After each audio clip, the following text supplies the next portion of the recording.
big 24-25 FAFSA changes coming that you need to know about. Hi, everyone. I'm Tina Steele, the FAFSA guru. And today I'm going to talk to you about the many changes that are coming to the upcoming FAFSA for the 24-25 year.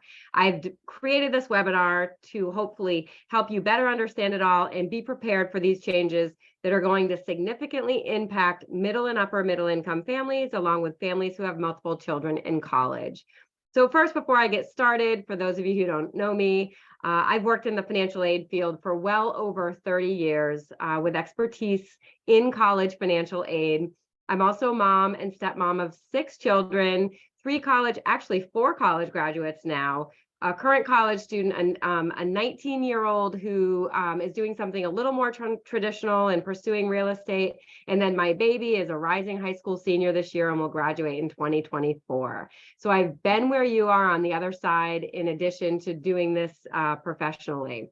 My signature program that many of you may have heard about is my Financial Aid Academy for parents of high school seniors. I run it every single year from September through May, and it's intended to help guide parents and high school seniors through the overwhelming financial aid process and help them increase their financial aid offers and ensure they're on track and doing everything they need to do to really get the best financial aid offers possible. So with that said, let's first talk about the new FAFSA release date. Every year, the FAFSA opens up October 1st. However, this year, it's not going to open until December. And this is because of all the changes that are taking place, in particular, the FAFSA simplification process. So the date hasn't been announced yet, but keep in mind, even though the FAFSA doesn't open up in October, you will still need to fill out the CSS profile when it opens up in October. But the FAFSA will not be available to complete until sometime in December for this year. Okay, the first big thing happening with the FAFSA is FAFSA simplification, which is why it's being delayed this year. This is something the government has been working on for a very long time to help make filling out the FAFSA easier and not so tedious. If you've ever filled one of these out, you know exactly what I'm talking about. It is a bear. The website's a bear. It's confusing. It can be overwhelming. Mistakes are made. So with the new FAFSA, it's actually going to go from 108 questions down to just 36 questions. So it's going to be cut into a third, which is going to make filling this out a whole lot easier and less stressful for families. So this is a change that I'm actually really excited about. There's also some changes that are happening to the financial aid formula, what's now known as the federal methodology, which I'll talk a little bit more about. The FAFSA is going to align more questions on the FAFSA with federal income tax returns. This has always been a very big area of confusion on the FAFSA for families. They're still going to have the automatic transfer of IRS data to the FAFSA, but it's going to be more automatic than it is now, which is actually wonderful because the IRS data retrieval tool can also pose a lot of confusion for families. There's going to be increased financial aid eligibility for single parents, and unfortunately decreased financial aid eligibility for middle and high income families. There's going to be a shift in focus away from cash flow to a slightly greater emphasis on wealth. So right now, when the federal methodology is done, a family's income is really the big factor in the financial aid package. They're kind of moving away from that, and they're going to focus more on wealth now. So assets, investments, and things like that. There is going to be a reduced likelihood of verification because there's going to be fewer questions on the FAFSA and more data transferred from the IRS. So this is a good thing. The verification process can cause a lot of anxiety and hold things up if you miss something from the financial aid office saying that you actually have to complete this process. And there's also going to be a new federal Pell Grant formula. So first, let's talk about some name changes happening. Right now, when you fill out a FAFSA, the federal methodology is performed and it comes up with what's called an expected family contribution, or EFC. That is now going to be called the Student Aid Index, or SAI. So this is a pretty big change because there's a lot of confusion around the EFC. The SAI is going to be a number that the college financial aid offices use to determine financial aid offers. Also, the simplified needs test applicants are going to be exempt from asset reporting. The new names fix a few minor problems in that area. And as I mentioned, this term EFC can be misleading. because EFC, is kind of, a lot of families think of it as the amount of money that they're expected to pay towards their child's education. But, a lot of times families have to actually pay even more than that. So when they get those financial aid offers, they're very surprised and shocked that that number, is higher than their EFC. This is another reason for that, the name change that's happening. There is going to be an increase in financial aid for single parents, which is really great. There's two types of single parents: dependent students with just one parent, and then independent students who are single parents. There's going to be a bigger income protection allowance, so that you're not going to get hit as hard on as much of that income. And there's going to be greater eligibility for the maximum federal Pell Grant for independent single parents, which is great. So basically what this means is, you can earn in the upper $30,000 mark with having one dependent child and still qualify for a federal Pell Grant, which has not necessarily been the case. And then for parents of dependent students, the income currently is at $60,000 or less for like a simplified needs automatic zero EFC. That's going to go, it's currently at $50,000, and that's actually going to be increased to $60,000 that families can earn and still qualify for the full Pell Grant. So those are some big changes happening in regards to the Pell Grant that are going to be a positive for lower income families.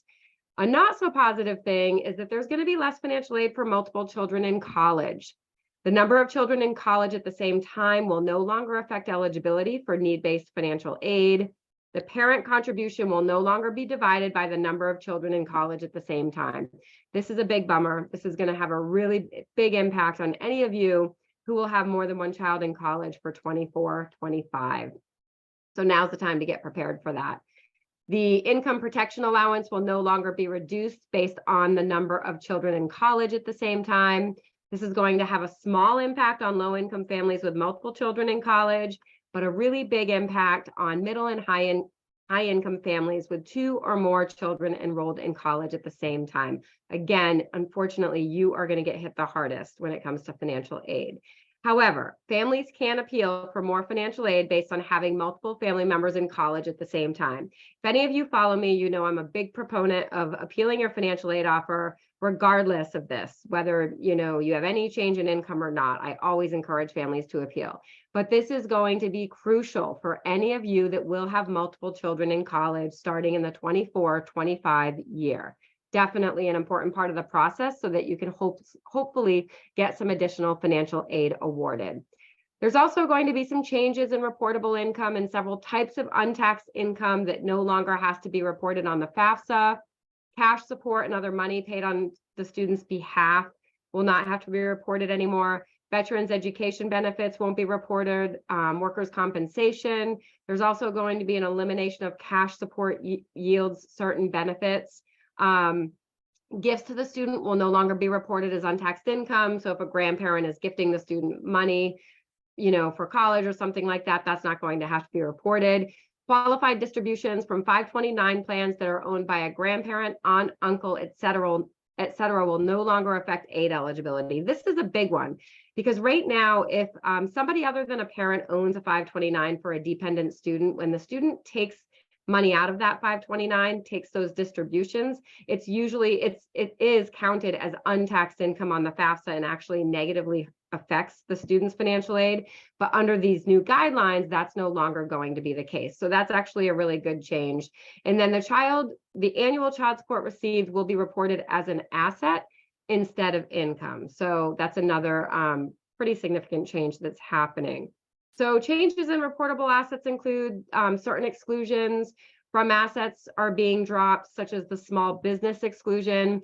So as it stands right now, when you own a business with less than 100 employees, you don't have to report the value of that on the FAFSA. That's going to change for the new FAFSA, and you are going to have to report the value of that. Also, there's also an exclusion for a family farm on which the family resides. That's going to be a big change. You will now have to report that as an asset on the FAFSA. Right now, if you own a farm that you live on, you don't have to report it, but under the new guidelines, you are going to have to report these assets, which is going to hurt a number of families. especially that small business exclusion, because right now, as I mentioned, families don't have to report the value of that business, but you will going forward. Okay, then I want to talk to you a little bit about the auto, zero, and asset reporting exemptions. So there's a replacement for the auto, zero EFC. So if a dependent student's parents or an independent student and spouse are not required to file a federal tax return, the student aid index will be negative 1,500, which is really the lowest SAI number you can get, which means that's going to be the best financial aid offer you can get. The student aid index is set to 0 if the student qualifies for the maximum federal Pell Grant and applicants are exempt from asset reporting. The income threshold, which I mentioned this earlier, for disregarding assets will be increased from $50,000 to $60,000. So right now, if you fill out the FAFSA, you earn $50,000 or less, you don't have to report your assets. That's going to go up to $60,000. So if you earn less than $60,000, you will no longer have to report the assets on your FAFSA unless one of the following schedules applies to you. Right now, if you file a Schedule 1 with your taxes, then you still have to report your assets, even if your income is $50,000 or less. Going forward, if your income is $60,000 or less, but you have any schedules A, B, or C with a gain or loss greater than $10,000, or schedules D, E, F, or H, then you'll still have to report your assets. So these, it just depends on whether or not you have schedules as far as whether you'll be excluded from reporting those assets. If anyone in the applicant's household received certain means tested federal benefits in the last 2 years, there will no longer be an income threshold. The means tested federal benefits include SSI, SNAP, TANF, WIC, Medicaid, and federal housing assistance, which is a new one. Free and reduced price school lunch has been dropped from this list. Okay, what else? Which parent must complete the FAFSA if divorced or separated? This is a really big change happening. Under current regulations, when parents are divorced or separated, only one parent needs to fill it out. And it would be if the parents are not living together. And that typically is the parent with whom the child resided with most within the last year. Going forward, when parents are divorced or separated, never married, or do not live together, then only one parent needs to fill out the FAFSA, but this is going to be the parent who provides more financial support to the student, no longer based on where the student lives. So this is going to hurt a lot of families. And in terms of how college financial aid offices are going to determine this, I'm not quite sure about that yet. That information hasn't been rolled out, but follow my YouTube channel, follow me on Facebook, and I'll be reporting more information about that as it is released. If the parent has remarried as of the date the FAFSA is filed, the step parent's income, assets, and dependents must be reported on the FAFSA. That hasn't changed. That is something that currently you have to do if you're remarried. You have to provide your spouse's information. The definition of family size has changed. So for the student's parents or student's spouse, if any, dependents from the federal tax returns in the prior tax year. So this is a kind of a big change that's happening when it comes to which parent claims the child on their taxes. So right now, a lot of times when parents are divorced, then they take turns claiming that the children on the taxes, but you can only count the dependent in your household on the new FAFSA if you claim the child on your taxes for the year that you're required to report on the FAFSA. So this is going to hurt also if you happen to take turns with claiming the child on the taxes. This is not going to be the best change for you. So if you have multiple support agreements, like I just mentioned, where each year you take turns, we're still waiting for some information to get rolled out about that in terms of details. But for the most part, if you did not claim, if you're filling out the FAFSA for your child and you did not claim the child on your taxes, then you can't count that child in your household as a member. But again, this is all information that's kind of very fluid right now, and there's going to be new details rolling out about this soon. I will make sure that you're up to date when the time comes. I'll be posting some more videos about this, so I'll cover it again. So this is there's a big change happening regarding separated parents. If you're separated, you can be separated, and then only one parent has to fill out the FAFSA as long as you're living in different households. Going forward, it's going to have to be a legal separation in order to only report one parent's income, or if independent, to only report your income. So if you will be separated, you have to get a legal separation document in order for you to only use one income.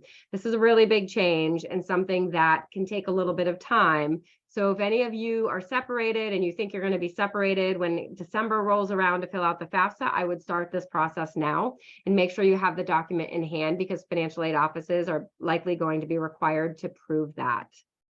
Okay, that's it in a nutshell. We have a lot of big changes coming to the FAFSA. I just wanted to make you aware of. Now I'm just going to share with you a little bit about how I can help you with anything financial aid related. I provide individual consultations along with affordable programs and services to help families navigate the overwhelming financial aid process and really increase their financial aid offers and get the best financial aid offers possible. I offer a free initial 10-minute consultation call to anybody I've never worked with before, along with individual consultations. You might want to consider scheduling a 30-minute financial aid strategy call with me. If you're new to the process, you're trying to figure it all out, you want to know how it works, I can go over all that with you, tell you what the impact might be to your family in terms of, your income and how that might translate into financial aid and things like that. You can just go to my website, thefafsaguru.com. You can book a free call or any one of these consultations with me. And then my FAFSA and Financial Aid Academy, this is really important if you are the parent of a high school senior that will graduate in 2024. This is for you. This is my signature program. I run it every single year from September through May.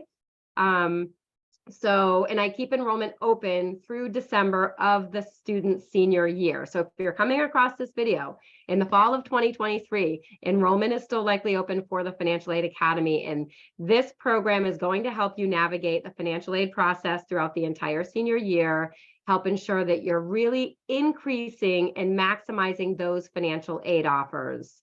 There are 3 different levels of service available. I'll go over in a minute, but there's some testimonials I love sharing. This is one of my favorites from Greg Shamish, this family that I worked with. How about $80,000 saved over 4 years by my twins because I bought your course last fall. Unbelievable, best investment I ever made. Thanks. This has been extremely worthwhile investment. I'm so grateful for your help. Justin committed to Boston College, received a large financial aid package, and I was approved for the Parent Plus loan.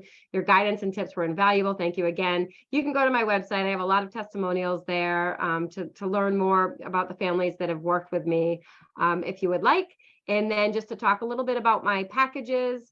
I have 3 packages for the Academy: Basic, Plus, or Pro. I price these programs to be affordable. I do not charge thousands of dollars. I want to help as many families as I can navigate the financial aid process and really get the best financial aid offers possible. So what the Academy is, you get access to a digital course. You get a login that you can log into right through my website. And on the first of every month, I release new content in short, like video format and maybe a PDF document or something that's easy to read or to listen to tell you everything that you should be going over for that particular month related to the financial aid process. I give you a monthly roadmap and checklist. I provide, probably one of the best parts of this is that I curate anywhere from 20 to 50 scholarships each and every month for high school seniors that they can apply for, in addition to filling out the FAFSA and CSS profile. I spend the time searching for these, finding scholarships that are not as competitive that your high school senior can apply for, and I upload those every single month into the Financial Aid Academy. I host a live monthly webinar each and every month so I can connect with all of you. We have a Q&A session at the end, and we can kind of go over everything that you should be doing for that particular month. So all 3 levels of the package include these things. If you opt for the Plus and Pro level, in addition to these things, you will also get access to a private members only Facebook group for the entire senior year, where you can ask unlimited questions. I provide a lot of tips and resources and tools and information. You also get direct access to me for all of your financial aid questions throughout the senior year using an exclusive email in the Facebook group. I get back to you a lot of times the same day or within 24 hours. And then if you go for the Pro level, You actually get 2 50-minute one-on-one Zoom consultations with me that you can use in any time increments that you want.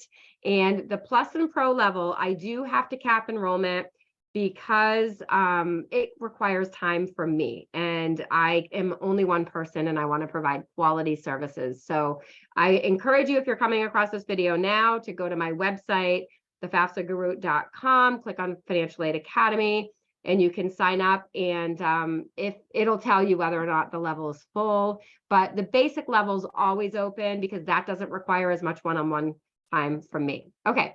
So a little bit about the topics that I cover: understanding how colleges determine financial aid packages, how to find colleges that are affordable, knowing what types of financial aid you're going to get, breaking down the expected family contribution, which is now going to be called the Student Aid Index, how to understand that, what you can do to maximize your financial aid offers, reporting special circumstances. I provide tutorials for the FAFSA and CSS profile. We talk about verification, private loans, closing the financial aid gap, searching for scholarships.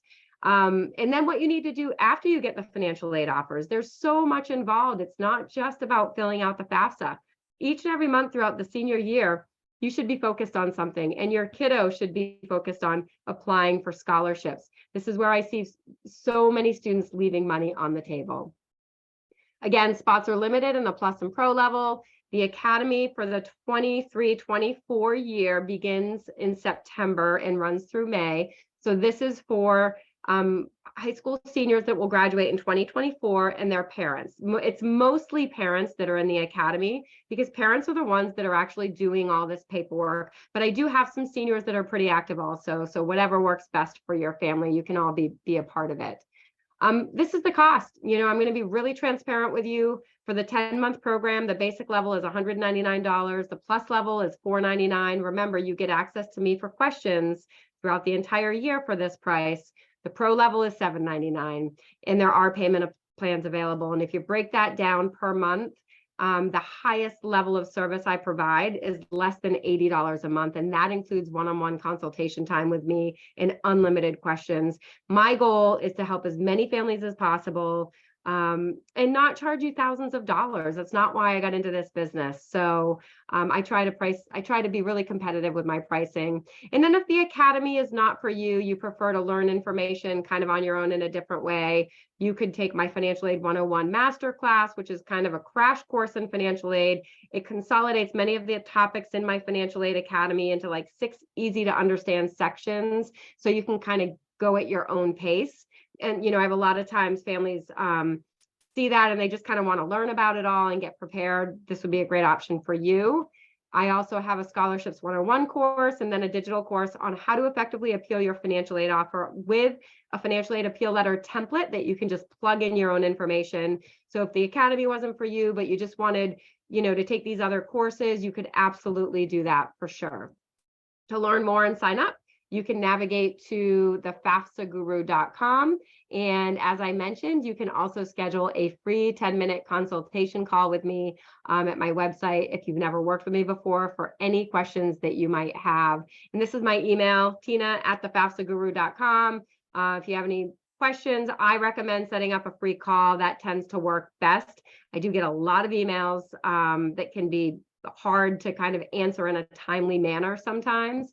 So I'd suggest scheduling that free call. And then to learn more about my programs, you can go to my website, or to book a consultation, just navigate to thefafsaguru.com. And I hope you found this helpful. There's lots of big changes happening for the 24-25 FAFSA. I'm going to be putting out a lot of information on YouTube and on my Facebook page. So be sure to follow me there if you don't already, so that you can get access to all the information that's coming your way. Thanks so much for watching, everyone.